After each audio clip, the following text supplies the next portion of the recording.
नमस्कार साथियों। क्या एक छोटी सी गलती आपकी पूरी जिंदगी बदल सकती है?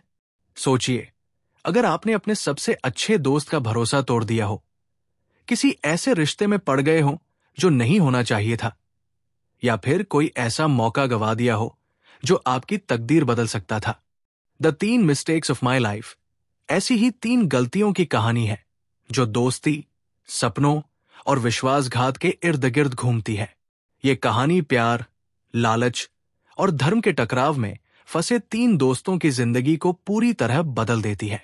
आखिर क्या थी वे 3 गलतियां और किसने चुकाई इसकी सबसे बड़ी कीमत?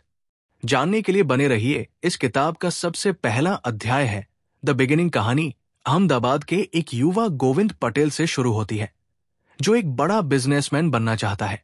उसका मानना है कि पैसा कमाना ही असली सफलता है। उसके 2 खास दोस्त हैं, ईशान और ओमी। ईशान एक टैलेंटेड क्रिकेटर है, लेकिन वो भारतीय टीम में जगह नहीं बना सका, इसलिए वो क्रिकेट कोच बनना चाहता है। ओमी एक धार्मिक परिवार से आता है और उसका परिवार मंदिर से जुड़ा हुआ है। तीनों दोस्त मिलकर एक क्रिकेट की दुकान खोलने का फैसला करते हैं ताकि अपने भविष्य को सुरक्षित कर सकें। गोविंद को लगता है कि ये बिजनेस सफल हो सकता है और वह इसे आगे बढ़ाने के लिए पूरी मेहनत करने को तैयार रहता है। यही से उनकी कहानी शुरू होती है। अध्याय 2। गोविंद, ईशान और ओमी मिलकर क्रिकेट की दुकान खोलने की योजना बनाते हैं। वे दुकान के लिए जगह तलाशते हैं और ओमी के परिवार के मंदिर के पास उन्हें एक अच्छी जगह मिलती है। गोविंद बिजनेस की बारीकियों पर ध्यान देता है, ईशान क्रिकेट से जुड़े सामान का चयन करता है और ओमी अपने परिवार की मदद से शुरुआती सेटअप में योगदान देता है।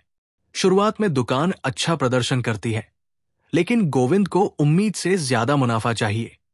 इसी बीच ईशान की मुलाकात एक प्रतिभाशाली क्रिकेट खिलाड़ी अली से होती है, जिसकी बैटिंग प्रतिभा उसे हैरान कर देती है। अध्याय 3। ईशान को यकीन हो जाता है कि अली में असाधारण क्रिकेट प्रतिभा है, लेकिन उसकी कलाई की समस्या के कारण वो ज्यादा देर तक खेल नहीं पाता। ईशान ठान लेता है कि वो अली को एक बेहतरीन क्रिकेटर बनाएगा। वो उसे ट्रेनिंग देना शुरू करता है और उसके माता पिता को भी मनाने की कोशिश करता है। इस बीच गोविंद दुकान को आगे बढ़ाने के नए तरीकों पर सोचता है, लेकिन उसे बिजनेस में कुछ चुनौतियों का सामना करना पड़ता है। ओमी मंदिर और दुकान के बीच संतुलन बनाए रखने की कोशिश करता है। तीनों दोस्त अपने अपने लक्ष्य की ओर बढ़ रहे होते हैं, लेकिन वे नहीं जानते कि आगे उनकी राह आसान नहीं होगी। अध्याय 4। गोविंद अपने बिजनेस को बड़ा बनाने के लिए नई योजनाएं बनाता है और उसे भरोसा है कि दुकान को और सफल बनाया जा सकता है। ईशान पूरी तरह से अली की ट्रेनिंग में जुटा रहता है, जबकि ओमी अपने परिवार के धार्मिक आयोजनों में व्यस्त रहता है। इसी बीच विद्या की एंट्री होती है, जो ईशान की बहन है। वो पढ़ाई में कमजोर है, इसलिए ईशान गोविंद से कहता है कि वो उसे गणित पढ़ाने में मदद करे। गोविंद पहले अन्य ढंग से ये जिम्मेदारी लेता है, लेकिन धीरे धीरे विद्या के साथ उसकी बातचीत बढ़ने लगती है। कहानी में अब दोस्ती, सपने और रिश्तों की उलझनें एक नया मोड़ लेने लगती है। अध्याय 5। अहमदाबाद में भूकंप आता है, जिससे शहर के कई हिस्से बुरी तरह प्रभावित होते हैं। गोविंद की क्रिकेट की दुकान को भी नुकसान होता है, जिससे उसका बिजनेस संकट में आ जाता है। वो निराश हो जाता है, लेकिन जल्दी ही वो नुकसान की भरपाई करने और बिजनेस को फिर से खड़ा करने की योजना बनाता है। ईशान इस दौरान पूरी तरह से अली की ट्रेनिंग में लगा रहता है और उसे उम्मीद है कि अली एक दिन बड़ा क्रिकेटर बनेगा। ओमी भी मंदिर से मिलने वाली मदद से दुकान को फिर से शुरू करने में योगदान देता है। भूकंप के बाद का माहौल शहर में तनाव पैदा करता है, लेकिन तीनों दोस्त अपने सपनों को बचाने के लिए संघर्ष करते रहते हैं। अध्याय 6। विद्या को गणित से नफरत है, लेकिन गोविंद उसे पढ़ाने की कोशिश करता है। धीरे धीरे विद्या और गोविंद के बीच दोस्ती बढ़ने लगती है, जो बाद में आकर्षण में बदल जाती है।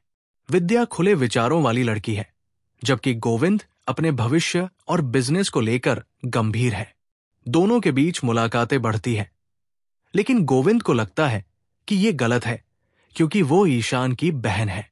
इसके बावजूद विद्या उसे अपने करीब लाने की कोशिश करती रहती है। इस दौरान ईशान अली के करियर पर पूरा ध्यान देता है और उसे राज्य स्तरीय क्रिकेट प्रतियोगिताओं में ले जाने की योजना बनाता है। अध्याय 7। गोविंद और विद्या के बीच रिश्ता गहराने लगता है। दोनों चोरी छिपे मिलते हैं और विद्या का व्यवहार गोविंद को कमजोर बना देता है। उसे एहसास होता है कि वो धीरे धीरे एक ऐसी गलती कर रहा है जो उसके और ईशान के रिश्ते को प्रभावित कर सकती है। दूसरी ओर अली की प्रतिभा को देखने के लिए एक बड़ा क्रिकेट अधिकारी आता है, जिससे ईशान बहुत उत्साहित होता है। इस दौरान ओमी के परिवार की राजनीतिक और धार्मिक गतिविधियां भी बढ़ने लगती हैं, जिससे शहर का माहौल बदलने लगता है। तीनों दोस्त अपनी अपनी दुनिया में व्यस्त होते हैं, लेकिन उन्हें नहीं पता कि उनकी जिंदगी में जल्द ही एक बड़ा तूफान आने वाला है। अध्याय 8। गोविंद और विद्या के बीच फिजिकल रिलेशनशिप बन जाता है, जिससे वो अंदर ही अंदर अपराध बोध महसूस करता है। वो जानता है कि अगर ईशान को ये पता चला तो उनकी दोस्ती खत्म हो सकती है। विद्या इसे लेकर बेफिक्र रहती है, लेकिन गोविंद को लगातार डर सताने लगता है।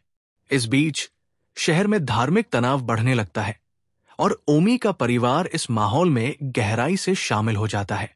ईशान पूरी तरह से अली के क्रिकेट करियर को लेकर सपने देख रहा होता है और उसे उम्मीद होती है कि अली जल्द ही राष्ट्रीय स्तर पर खेलेगा। लेकिन इस सब के बीच एक ऐसी घटना होने वाली होती है जो उनकी जिंदगी को हमेशा के लिए बदल देगी। अध्याय 9। गोविंद और विद्या का रिश्ता और गहरा हो जाता है, लेकिन गोविंद के अंदर डर बना रहता है कि अगर ईशान को पता चला तो क्या होगा। इस बीच अली की प्रतिभा को लेकर चर्चा बढ़ने लगती है और उसे क्रिकेट में आगे बढ़ाने के लिए एक महत्वपूर्ण अवसर मिलता है। ईशान उसे पूरी तरह से ट्रेन करने में लगा हुआ है और अपने सपनों को अली के भविष्य से जोड़ चुका है।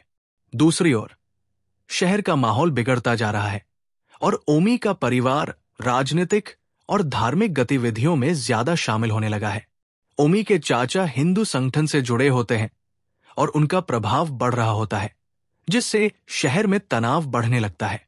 गोविंद को अपने निजी रिश्ते और बिजनेस दोनों की चिंता सताने लगती है। अध्याय 10। गोविंद अपने और विद्या के रिश्ते को लेकर बहुत चिंतित है, लेकिन वो खुद को रोक नहीं पाता। इस बीच विद्या के जन्मदिन पर वो उसे एक रोमांटिक ईमेल लिखता है, लेकिन गलती से वो ईमेल विद्या के बजाय ईशान के इनबॉक्स में चला जाता है। ईशान जब इसे पढ़ता है तो वो गुस्से में आग बबूला हो जाता है। उसे लगता है कि गोविंद ने उसकी बहन के साथ विश्वासघात किया है। गोविंद उसे समझाने की कोशिश करता है, लेकिन ईशान उससे बात करना बंद कर देता है। इस घटना के बाद तीनों दोस्तों के बीच दूरियां बढ़ने लगती है। इसी बीच शहर में सांप्रदायिक तनाव अपने चरम पर पहुंच जाता है और दंगे भड़क उठते हैं। अध्याय 11। अहमदाबाद में दंगे भड़क जाते हैं और चारों ओर हिंसा फैल जाती है। ओमी का परिवार भी इस सांप्रदायिक संघर्ष में फंस जाता है। दंगाइयों का एक बड़ा समूह मंदिर के पास अली और उसके परिवार को मारने के लिए पहुंचता है, क्योंकि वो मुस्लिम है। ईशान, गोविंद और ओमी किसी भी तरह अली को बचाने की कोशिश करते हैं, लेकिन स्थिति बेकाबू हो जाती है और उन्हें अपनी जान बचाने के लिए भागना पड़ता है। ओमी के चाचा इस हिंसा को भड़काने में अहम भूमिका निभाते हैं। भागते समय एक दंगाई अली पर हमला करने की कोशिश करता है, लेकिन ओमी बीच में आ जाता है और उसकी जान चली जाती है। ओमी की मौत से ईशान और गोविंद सदमे में आ जाते हैं, लेकिन उन्हें अली को बचाने के लिए आगे बढ़ना पड़ता है। अध्याय 12। दंगों के बीच गोविंद, ईशान और अली किसी तरह बचकर निकलने की कोशिश करते हैं। ईशान अब भी गुस्से में होता है और गोविंद से बात नहीं कर रहा होता है। गोविंद को एहसास होता है कि उसने जो गलतियां की हैं, उनका असर कितना गहरा पड़ा है। अली की जान बचाने के लिए ईशान पूरी ताकत लगा देता है, लेकिन वो अंदर से पूरी तरह टूट चुका होता है। गोविंद को अब अपनी 3 सबसे बड़ी गलतियों का एहसास होता है। पहली, बिजनेस को लेकर बहुत ज्यादा लालची होना। दूसरी, विद्या के साथ रिश्ता बनाना, और तीसरी, दंगों को रोकने के लिए कुछ न कर पाना। अंत में तीनों किसी तरह दंगाइयों से बचकर सुरक्षित स्थान पर पहुंचते हैं। लेकिन उनकी जिंदगी पहले जैसी नहीं रह जाती। अध्याय 13। दंगों के बाद हालात धीरे धीरे शांत होने लगते हैं, लेकिन जो हुआ उसकी गहरी छाप सभी की जिंदगी पर पड़ चुकी होती है। ओमी की मौत ने ईशान और गोविंद दोनों को झकझोर दिया है। ईशान अब भी गोविंद से नाराज है और उससे बात नहीं कर रहा। गोविंद को अपनी गलतियों का एहसास होता है, लेकिन वो नहीं जानता कि ईशान उसे माफ करेगा या नहीं। अली और उसका परिवार सुरक्षित बच जाता है, लेकिन ईशान के लिए ये सब किसी युद्ध से कम नहीं था। गोविंद मानसिक रूप से टूट चुका है और सोचता है कि क्या उसने अपनी गलतियों से कुछ सीखा या नहीं। अध्याय 14। कई महीनों के बाद गोविंद ईशान से मिलने की कोशिश करता है, लेकिन ईशान अब भी उससे दूरी बनाए रखता है। आखिरकार एक दिन अली के क्रिकेट सिलेक्शन की खबर आती है। वो भारतीय क्रिकेट टीम के लिए चुन लिया गया है। ये खबर ईशान के लिए किसी सपने के सच होने जैसी होती है। इस खुशी के मौके पर वो पहली बार गोविंद से बात करता है। वो अब भी पूरी तरह माफ नहीं कर पाया है, लेकिन समझ जाता है कि दोस्ती, सपनों और जीवन में गलतियां होना स्वाभाविक है। गोविंद अपने जीवन को नए सिरे से शुरू करने का फैसला करता है। अपनी गलतियों को पीछे छोड़कर आगे बढ़ने की कोशिश करता है। कहानी एक ऐसे मोड़ पर खत्म होती है जहां हर किरदार ने कुछ न कुछ खोया भी है और सीखा भी। निष्कर्ष: the 3 mistakes of my life सिर्फ 3 दोस्तों की कहानी नहीं है, बल्कि ये सपनों, दोस्ती, महत्वाकांक्षाओं और गलतियों से भरी एक भावनात्मक यात्रा है। ये उपन्यास दिखाता है कि कैसे जीवन में लिए गए कुछ गलत फैसले हमारे भविष्य को गहराई से प्रभावित कर सकते हैं।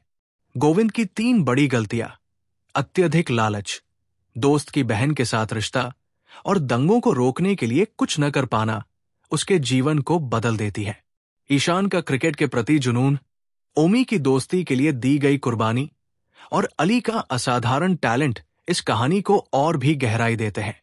सबसे महत्वपूर्ण संदेश यह है कि गलतियां करना इंसान की फितरत है, लेकिन उनसे सीखकर आगे बढ़ना ही असली सफलता है। इस उपन्यास में दोस्ती, विश्वासघात, प्यार, राजनीति और सामाजिक तनाव का जो मिश्रण है, वो इसे एक यादगार और सोचने पर मजबूर करने वाली कहानी बनाता है।